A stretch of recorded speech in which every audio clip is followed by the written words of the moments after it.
Hey guys, in this video I will show you how to fix DeepSeek AI OTP not receiving. Alright, so let's begin with the video.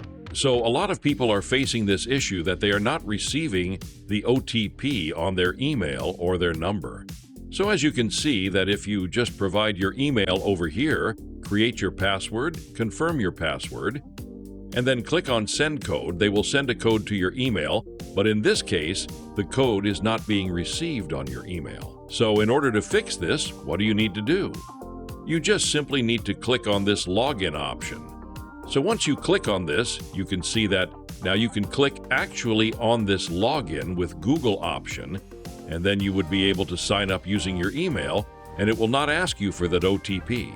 And so you don't need to enter that OTP in this case. Your account will be automatically created. But a lot of people were saying that they don't want to use their personal email on this website. So for them, I would suggest you to create a new email or Gmail account, and then you can actually use this option to sign up.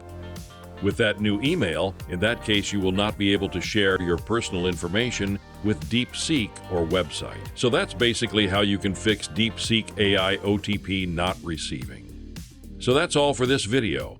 Consider subscribing if you find it helpful, and I'll catch you in the next one. Thanks.